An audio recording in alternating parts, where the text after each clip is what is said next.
Mrs. Top opened her front door one grey Wednesday afternoon to find a fat fairy standing there. "Is this 6 Fallon's Road, and are you Thomas's Top's mother?" asked the fat fairy. Mrs. Top looked a little taken back. "Yes," she said, "but I think there must be some mistake. The birthday party has had to be cancelled." The fat fairy adjusted her glasses and huffed. "Well, I have got it written down here that I am booked for today, the 4th of May, at 3 o'clock, for Thomas Top's 9th birthday," said the fat fairy firmly. "And I never get it wrong. I don't understand. I didn't book anyone for Thomas's birthday. I mean, we always have Mr. Spoon as the magician." "I never asked for a fairy," said Mrs. Top. "No one ever does, dear," said the fat fairy. "We are supposed to be a surprise." Mrs. Top was beginning to feel quite flustered. "You see, the party isn't happening today because Thomas is ill," she said. "We had to put it off. He is going to have it on the same day as his dad's birthday now." "Well, that has nothing to do with me," said the fat fairy. "I'm here just to wish him a happy birthday. It says nothing about entertainment or parties." "Oh, I see," said Mrs. Top, feeling relieved. "You are some sort of slinging telegram. I can't think who sent you. I wouldn't worry about it," said the fat fairy, smiling. Thomas was propped up in bed. He felt terrible, with his sore throat and aching bones. A virus, the doctor had told his mum. He was to stay in bed until he felt better, and today was his birthday and he felt worse. So far he had been given a book on fishing for beginners from his dad, a pen from his mum, a brown jumper from his Aunt Maud, and a pound stick with masses of sticky tape to an old Christmas card from his Uncle Alfie. Things were not looking good when suddenly his mum entered the room with the fattest fairy he had ever seen. She had bright pink hair and was wearing a tutu 2 sizes too small. Her wings were loop-sided, and it looks as if she sat on her tiara. If Thomas hadn't been feeling so unwell, he would have burst out laughing. "It's a surprise," said his mum anxiously. The fat fairy looked around the room and huffed, then went and sat on the end of Thomas's bed. "I wouldn't get too close to him," said Mum. "He could be infectious." The fat fairy took no notice and said in a mournful voice, "Love a cup of tea, dear." Mrs. Top went downstairs, saying she wouldn't be a minute. "Not much of a birthday," said the fat fairy, looking around Thomas's room and at his presents. "Why are you here?" said Thomas. "To give you a birthday wish," said the fat fairy. "You're joking, aren't you?" said Thomas. "No," said the fat fairy. "Come on, just tell me what your wish is, and then I can be on my way." "I don't know," said Thomas. He wasn't sure what to make of her. "This is just a game, isn't it?" "It's no game," said the fat fairy. "Come on, let's get this finished with before your mum comes back with tea and fairy cakes." "I wish I was," said Thomas. No good," interrupted the fat fairy. "You can't wish for all the money in the world or to turn Aunt Maud into a sheep. It just won't work like that. You have to wish for something like having the most beautiful hair, or being able to sing like a cherub, or being a wisp at computers. Now do you get it?" Thomas looked at her again. "Mum doesn't have any fairy cakes," he said.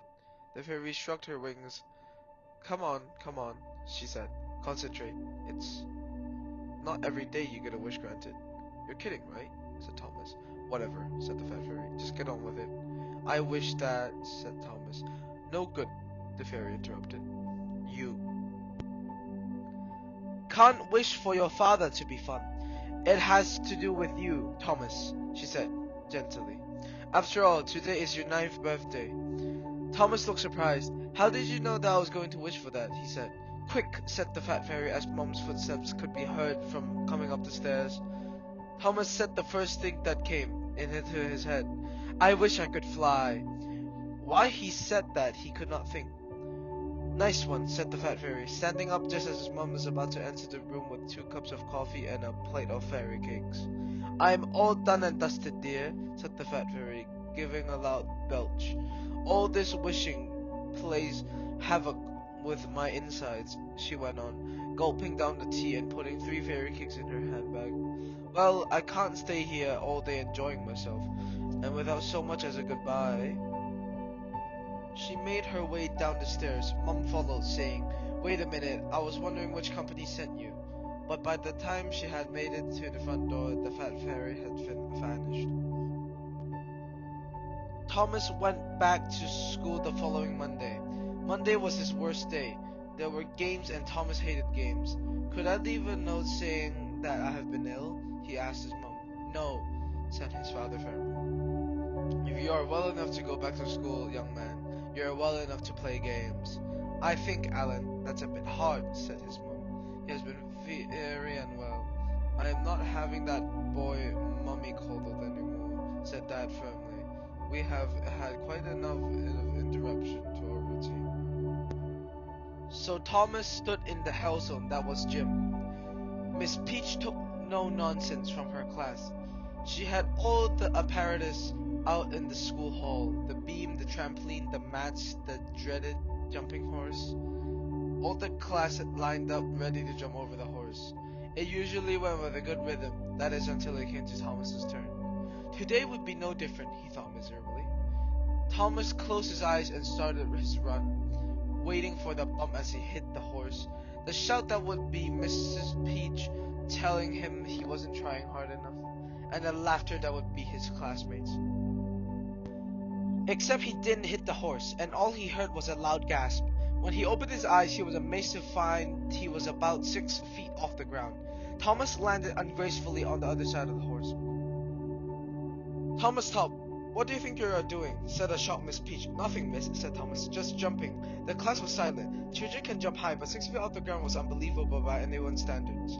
Miss Peach was seeing things, that was it. She clapped her hands. "Now everyone, settle down and let's do it one more time. Well done, Thomas, for getting over the horse." It happens again. This time Thomas found himself about 8 feet off the ground and heading for the other side of the school hall.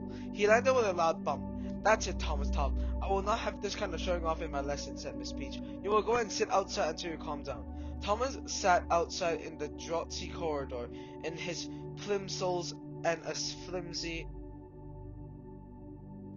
white t-shirt and brown shorts. "What are you doing out here, Thomas Top?" said Mr. March, the headmaster.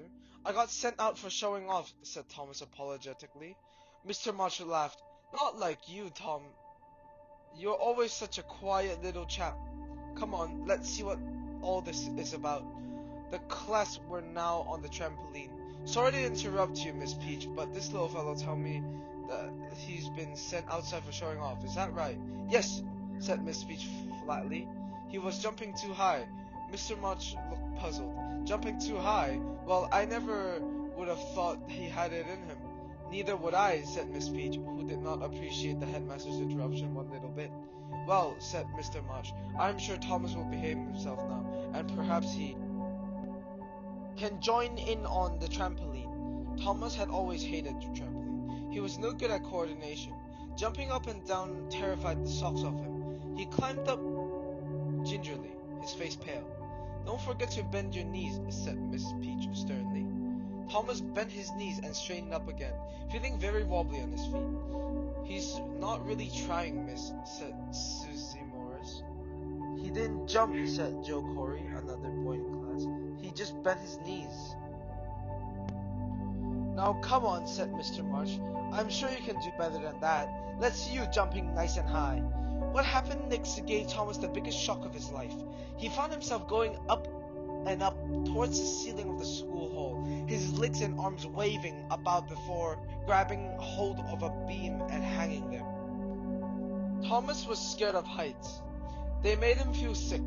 He was now higher than he had ever been in his life, and he didn't know how it happened. "Help, please!" cried Thomas. "Oh my word," said Mr. March. "Get a ladder, quick!" "Hold on, boy, we'll get you down." But it was too late. Thomas felt his fingers getting weak. There was no way he was going to survive this. He was going to fall, break both of his legs, his arms, his collarbone, everything. Of that he was certain. He let out a small scream which seemed to be echoed by a much louder one from everybody down below. He was falling like a stone. Thomas put out his arms to break his fall, and this effect had made him go up again. This couldn't be happening. He felt he was on a roller coaster. Perhaps it was all a bad dream. He would wake up in a minute and find himself safely back in bed with a nice safe sore throat. Instead, he found himself sitting on a beam high up in the school hall, looking down on his class and teacher, who were all staring up at him, open mouthed. He clung on for dear life while Mr. March quickly ushered all the children out of the school hall. "That's all fine and good," said Miss Peach to herself, "but the question is, how are we going to get him down?"